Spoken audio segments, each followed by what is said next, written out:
Caro Keraland présente Caro Coco Park, votre parc de loisirs et de détente. Jardin créole, toboggan géant, activités aquatiques et terrestres vous apporteront à la fois sensations, adrénaline et décontraction. Régalez-vous dans son restaurant, le Coco Blue, ou dans l'un de ses snacks. Partagez des émotions fortes dans la zone de jeu Coco Game, ou Escape Game, réalité virtuelle et maison de la peur vous offre un 3 en 1. Fêtez vos meilleurs événements avec Caro Coco Recept dans nos espaces privés lounge. Séjournez chez Caro Coco Lodge, des hébergements de charme, proches de la plage ou du spa. Caro Keraland, le cœur de tous vos loisirs. Guyane, actualité. S'offrir un autre univers, un univers que vous devez certainement connaître depuis quelques années, puisque ça fait partie de ce que nous connaissons, nous en Guyane, en tout cas dans beaucoup de familles où on a la mère, la grand-mère, les grandes sœurs qui généralement s'affairent à un moment donné, et la période qui vient de s'écouler est l'un des exercices qui permet de s'y atteler. Je parle de couture ce matin, et pour nous en parler, je reçois celle qu'on appelle la styliste baroudeuse, Sandrine Rodney, qui est mon invitée ce matin dans le supplément pays. Bonjour Sandrine. Bonjour Kylian, bonjour la Guyane. Merci d'avoir accepté mon invitation ce matin.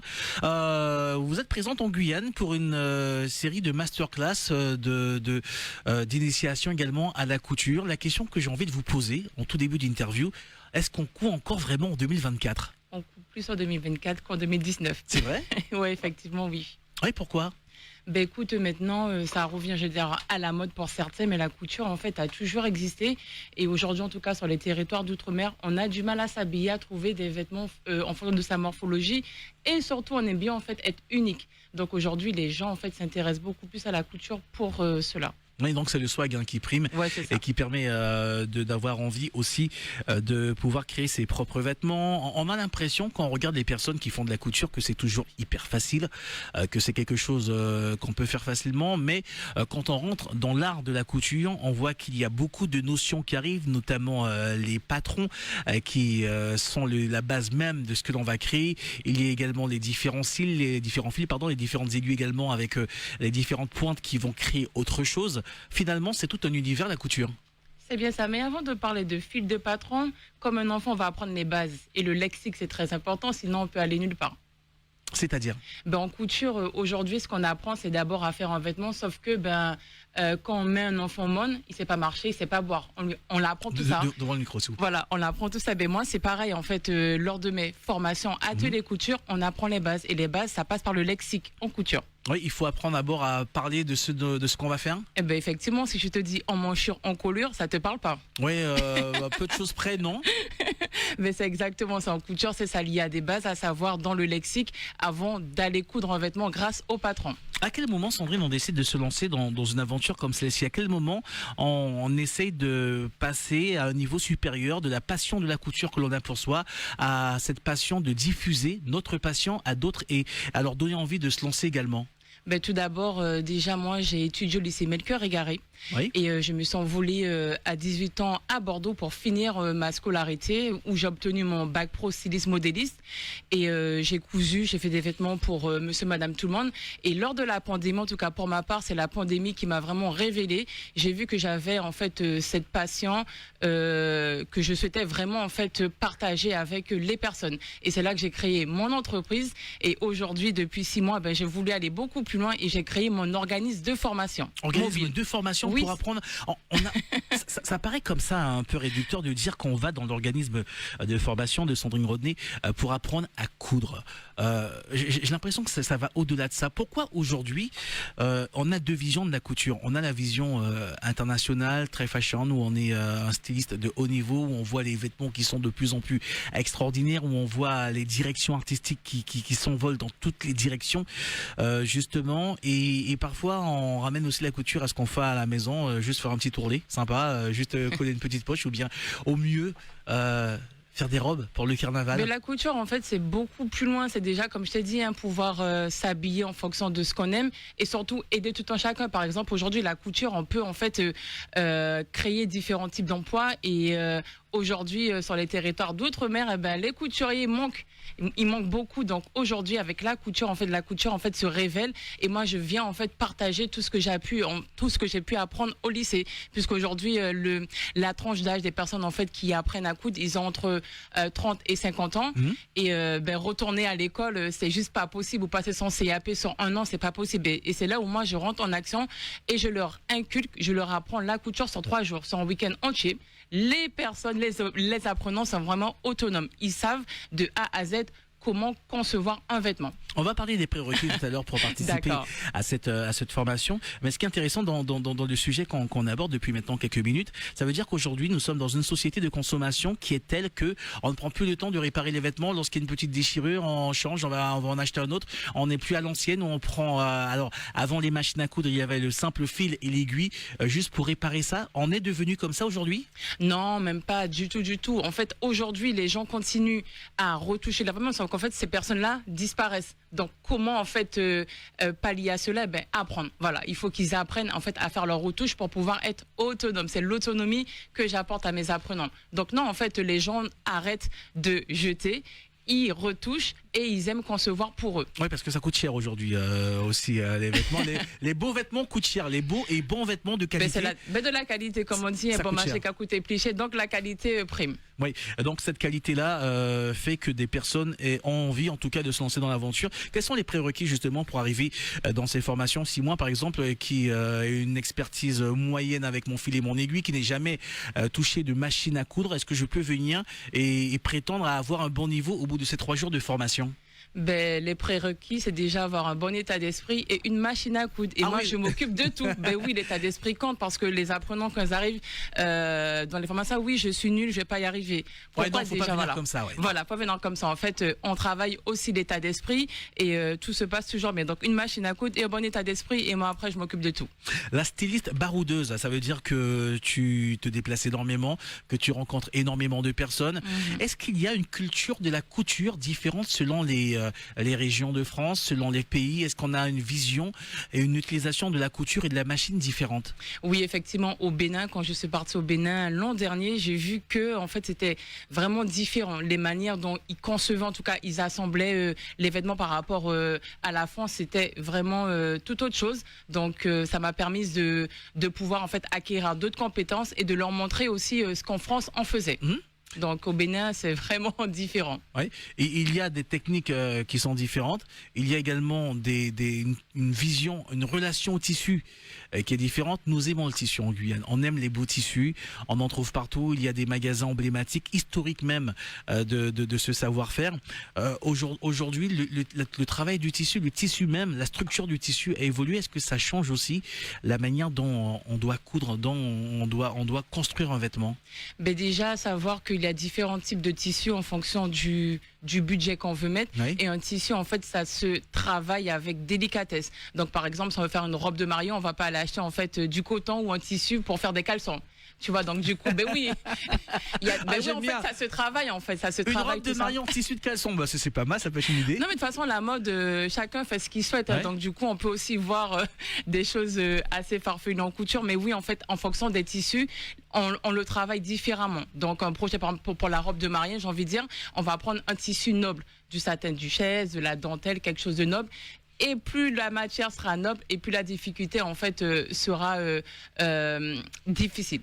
On a des créateurs, on a de véritables créateurs en Guyane, couturiers de nouvelle génération, on en voit tout plein qui défilent, notamment parmi les noms qui me reviennent, il y a l'excellent Stanley Fortuné et d'autres également qui font des choses. Il y a cette couture haut de gamme où on veut faire des vêtements qui brillent, des vêtements qui sont... qui vont marquer la différence dans les soirées. Et puis il y a les vêtements du quotidien, les vêtements que l'on veut utiliser tout simplement parce que on a envie aussi d'être unique, mais qu'on veut en tout cas créer quelque chose qui va nous coûter moins cher. Est-ce que ce sont 2 états d'esprit différents? Est-ce qu'il faut avoir une approche totalement différente ou bien l'approche est la même et ce sont juste les accessoires, les tissus et les accessoires qui font la différence? Déjà, savoir en couture, faire ses vêtements soi-même, ça coûte cher. Voilà, c'est un coût parce que la matière première, aujourd'hui, on sait tous, l'inflation, la matière première, ça coûte cher le tissu? En fonction de ce qu'on souhaite, moi je dirais que coudre un vêtement en fait sur mesure est beaucoup plus coûteux que du prêt-à-porter. Le prêt-à-porter, ce sont en fait des tailles standards que tout le monde peut acheter en boutique, sauf que on a des morphologies différentes, donc on trouve pas forcément ce qu'on souhaite. Et surtout dans les territoires d'outre-mer, ça c'est un fléau, j'appelle ça un fléau, où on trouve jamais ce qu'on souhaite. Donc du coup, quand on va en soirée et qu'on veut un vêtement unique, chic, joli, avec beaucoup de paillettes, c'est un coût. Ça coûte combien à peu près pour un vêtement unique? Est-ce qu'un budget quoi, de 200 €, 300 € pour un vêtement? Tout dépend du vêtement, mais par exemple pour quelqu'un qui est fort et qui souhaite en fait se faire une chemise sur mesure, en fonction de la matière et du temps de travail, parce qu'il y a aussi le temps du couturier, donc on va faire un calcul et approximatif, le prix peut aller entre 150 et 200 € pour une chemise sur mesure. Ah oui, vraiment, c'est le double voire le triple du prix dans un magasin. C'est exactement ça. Sauf qu'on est unique. Voilà, c'est ça, sauf qu'on est unique et que quelqu'un d'autre n'aura pas la même chemise que soi. Et il y a des commandes parfois qui vont très loin dans l'exigence, dans la volonté d'unicité dont on parlait tout à l'heure. Est-ce qu'il y a des choses qu'on vous a demandé de faire qui étaient tellement excentriques qu'elles étaient plus complexes techniquement à réaliser? Oui, effectivement, je me rappelle d'un projet que j'ai fait avec... c'était pour Miss Univers 2019, Univers 2019, on m'avait demandé de faire une robe pour une femme qui faisait 1m99, je crois. Oui, 2 mètres quasiment. Oui, voilà, non mais... Il faut 2,99 m. Et du coup, la complexité, c'est que cette femme, en fait, avait quelque chose en tête. Elle le voulait absolument. Et moi, avec le bagage que j'avais, je lui ai expliqué que c'était pas possible. Elle était vraiment, en fait... on va dire têtue, elle ne voulait pas comprendre un petit peu ce que je lui disais. Donc du coup, je lui ai proposé autre chose. Et finalement, on est parti sur son projet et arrivé à la finalité, elle n'a pas pu porter cette robe parce qu'elle n'était pas adaptée en fait à sa silhouette. Donc j'ai eu beaucoup en fait de difficultés à pouvoir concevoir ce vêtement. En fait, en gros, le vêtement, elle voulait un dos échancré, vraiment échancré jusqu'aux fesses, sauf que sa morphologie ne le permettait pas. Donc, oui, un dos échancré qui fait sur 1m99, on est sur un dos échancré d'à peu près 1m50 quoi. Voilà, c'est ça. Ouais, ça fait long. Ça fait long et surtout quand on fait ce style de robe, il faut aussi qu'il y ait cette beauté, il faut que ça soit joli. Parce qu'on ne veut pas une robe pour que ça soit moche. Donc du coup, j'ai fait de mon mieux pour que ça soit, pour que le produit sorte en bonne et due forme. Et du coup, la finalité, c'est que le produit ne lui plaisait pas. Donc j'ai dû recommencer en fait 124 heures pour la cérémonie du dimanche. Sandrine Rodney, la styliste baroudeuse, est mon invitée ce matin sur Radio Pays dans le supplément pour parler de ces sessions de formation qui vont arriver très bientôt. C'est dans 3 jours, ça commence. On en parle dans quelques minutes. On va s'arrêter quelques minutes également ce matin sur la beauté d'un vêtement. On sait que la mode, celle que l'on voit en tout cas à la télévision, peut parfois nous paraître un peu bizarre à comprendre. La compréhension des lignes de mode et des vêtements qui sont dessinés, qui sont cousus par ces couturiers dont le talent est indéniable, reste parfois, en tout cas dans cette compréhension, assez opaque pour nous qui regardons tout cela.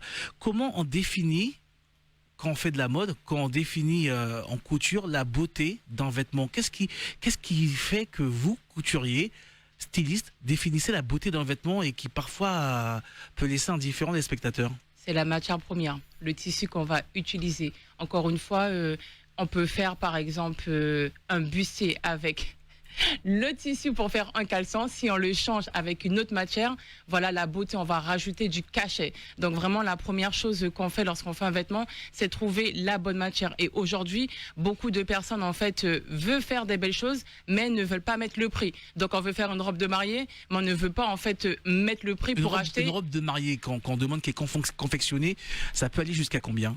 En fonction de la matière première, de la dentelle, en fait, du mètre de tissu, une robe de mariée. En fait, il n'y a pas vraiment de prix. Une robe de mariée, on peut avoir des robes de mariée à 10 000 €, oui, à 20 000 € ou comme à 5 000 €. Il ne faut pas divorcer après. Hein. Ah, ils n'ont pas intérêt. Ils n'ont pas intérêt. Donc, en fait, vraiment, c'est la matière première. Si vous utilisez, en fait, des matières premières qui ne sont pas nobles, votre vêtement, en fait, ne sera pas, en fait, joli, ne sera pas, vous n'aurez pas le rendu que vous souhaitez. Et aujourd'hui, beaucoup de personnes se lancent dans la couture en pensant qu'on va aller acheter un tissu à 1,50 € le mètre et qu'on aura quelque chose de joli. Je le répète, bon marché qu'à côté pliché. On peut pas non plus casser les codes parce que parfois, alors on a vu pendant quelques années cette ultra utilisation et représentation du wax à toutes les sauces avec des vêtements simples, avec des vêtements qui sont beaucoup plus élaborés. Est-ce que ce genre de tissu qui semblent à la base être passe-partout, qui sont beaux à regarder. Est-ce que ce genre de tissus ont des limites au niveau de la créativité? Bien sûr, en fait, le wax, j'appelle ça en fait depuis 5 ans, c'est un tissu qui est à la mode, qui est tendance. Sauf qu'aujourd'hui, on ne peut pas associer le wax avec différents types de vêtements. Par exemple, pour pouvoir coudre des vêtements extensibles, le wax ne permet pas en fait de coudre ce type de vêtements. Donc même pour les robes de mariée, on peut les associer avec d'autres matières. On peut faire des rappels, mais pas totalement, pas toujours. Après, tout dépend en fait du style. Ceux qui aiment se montrer, du coup en fait, ils vont pouvoir faire un vêtement total look wax, mais tout dépend, comme je le répète, tout dépend du goût de chacun. Moi, le wax, c'est pas une matière que j'aime absolument, mais le wax, en fait, on peut faire des robes de mariée en wax. Après, tout dépend du degré, de la couleur, du reflet. Et le wax, en fait, on ne peut pas forcément faire des pantalons, puisque en soi, le wax n'est pas extensible. O-News Radio sur outremernews.fr.